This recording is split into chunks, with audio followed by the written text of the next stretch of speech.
There's blood. There's blood here. Right there. There's blood. Right there. There's blood. And I believe this poster was used to either send a message saying that either a female family member of my family got raped and mangled. My glove right there, I believe it has blood stains on it. I'm not 100% sure. But my location, 280 South Ramp, Barack Obama, Bird Avenue, right next to Ozarize Avenue. I heard a lot of screams underground. That's right, underground.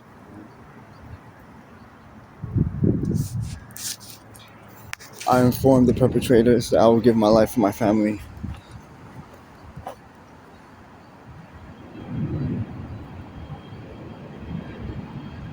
I don't know what to do, but I'm scared.